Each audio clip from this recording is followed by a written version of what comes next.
दासी मंथरा के भड़काने पर माता कैकेयी ने राजा दशरथ से अपने भरत को अयोध्या का राजा बनाने और राम को 14 वर्ष का वनवास देने का वरदान मांगा। तब लक्ष्मण भी अपने भाई के साथ वन जाने की जिद करने लगे। भगवान राम ने उन्हें बहुत मना किया, परंतु माता सुमित्रा ने भी लक्ष्मण को जाने की अनुमति दे दी और अपनी भैया और भाभी की सेवा करने की भी आज्ञा दी। इनके साथ उनकी पत्नी उर्मिला भी साथ जाने की जिद करती है, परंतु भगवान लक्ष्मण उन्हें यह कहकर आने से मना कर देते हैं कि वह भी उनके साथ चलेगी तो भगवान राम और माता सीता का सही तरीके से सेवा नहीं कर पाएंगे। उस दिन वन में लक्ष्मण माता सीता और भैया राम के लिए कुटिया बनाते हैं और रात्रि में जब दोनों सो जाते हैं तब वे जागकर पहरा देते हैं और रात भर जगे रहते हैं। अपने भैया भाभी के प्रति समर्पण भाव को देखकर निंद्रा देवी उनसे प्रसन्न होती हैं और दर्शन देती हैं। निंद्रा देवी लक्ष्मण से वरदान मांगने के लिए कहती हैं। तब लक्ष्मण उन्हें 14 वर्ष तक जागने का वरदान मांगते हैं, लेकिन निंद्रा देवी उनसे कहती हैं कि फिर आपकी निंद्रा को किसी और को लेना पड़ेगा। तब लक्ष्मण कहते हैं कि मेरी निंद्रा मेरी पत्नी उर्मिला को दे दीजिए। इस तरीके से निंद्रा देवी के वरदान से लक्ष्मण 14 वर्षों तक बिना सोए भगवान राम और माता सीता की रात दिन सेवा करते रहे और इधर अयोध्या में 14 वर्षों तक उर्मिला सोते रही।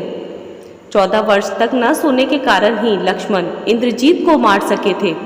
दरअसल रावण का पुत्र इंद्रजीत बहुत ही शक्तिशाली था। वह रावण और कुंभकर्ण से भी प्रचंड वीर था, जिसे हराना भगवान राम के हाथों में भी नहीं था, लेकिन उसे केवल लक्ष्मण ही हरा पाए थे। दरअसल इंद्रजीत को वरदान था कि उसका वध वही कर सकता है जो 14 वर्षों तक न सोया हो, न कुछ खाया हो और न ही स्त्री का मुख देखा हो। लक्ष्मण 14 वर्षों तक नहीं सोए थे। यही कारण था कि वे इंद्रजीत को मारने में सक्षम हो पाए थे। 14 वर्ष के वनवास को पूरा करने के बाद जब भगवान राम अयोध्या लौटे तो एक बार अगस्त्य मुनि अयोध्या आए, जिनसे बात करते हुए लंका युद्ध का प्रसंग छिड़ गया। इस प्रसंग में भगवान राम जी ने रावण और कुंभकर्ण जैसे वीरों के वध और लक्ष्मण द्वारा शक्तिशाली इंद्रजीत के वध करने की कहानी सुनाई।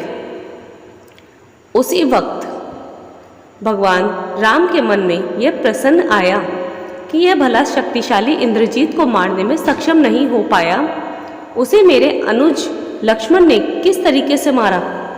उन्होंने पूछा।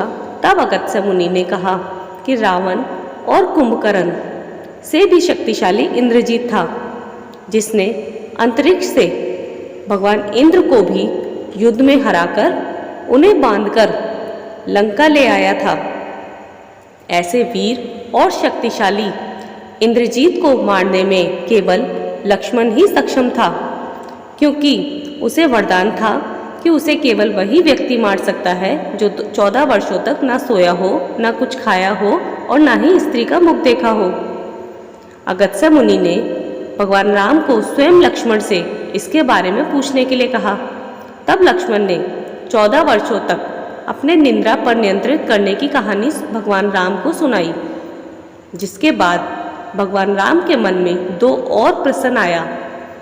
तुमने 14 वर्ष तक अपने निंद्रा पर नियंत्रण तो कर लिया, परंतु मैं तुम्हें 14 वर्षों में हर दिन तुम्हारे हिस्से का फल फूल खाने के लिए देता था, तो इसके बावजूद भी तुम 14 वर्षों तक भूखे कैसे रहे?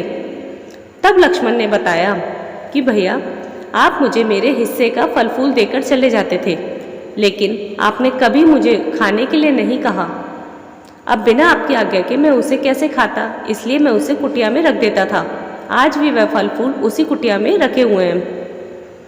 यह बात सुनकर जब उस कुटिया को देखा गया तो सही में उस कुटिया में सभी फल अब तक रखे हुए थे, और जब उनकी गिनती की गई तो उसमें 7 दिनों के फल नहीं थे, जिस पर भगवान राम ने लक्ष्मण से प्रसन्न किया।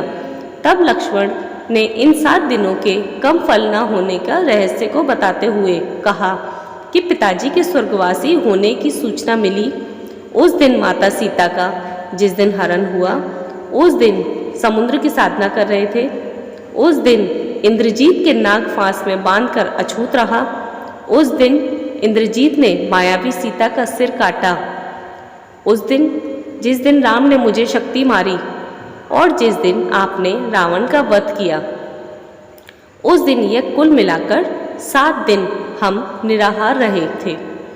यही कारण है कि इसमें 7 दिनों के फल नहीं हैं और मैं बिना खाए 14 वर्षों तक जीवित रह पाया था, क्योंकि मैंने गुरु विश्वामित्र से बिना अन्न ग्रहण किए भी जीवित रहने की विद्या ली थी, जिसके कारण मैं अपने भूख पर नियंत्रित कर पाया था। इसके बाद भगवान राम के मन में अभी एक प्रश्न था कि 14 वर्षों तक लक्ष्मण ने स्त्री का मुंह नहीं देखा था। ये कैसे संभव था, क्योंकि माता सीता भी उनके साथ थीं। इस प्रश्न पर लक्ष्मण ने कहा कि भैया, क्या आपको याद है कि जब भाभी को तलाशते हुए हम श्रैमुख पर्वत पर पहुँचे, तब वहाँ सुग्रीव के द्वारा हमें भाभी के कुछ आभूषण दिखाए गए, जिनसे मैं केवल उनके पैरों के आभूषणों को ही पहचान पाया था। इसके अतिरिक्त मैं किसी भी आभूषण को नहीं पहचान पाया, क्योंकि मैंने भाभी के चरणों के ऊपर कभी देखा ही नहीं था। अपने भाई के स्वयं के प्रति इस तरह के समर्पण भाव को देखकर भगवान राम भाव विभोर हो गए और उन्होंने उन्हें गले से लगा लिया।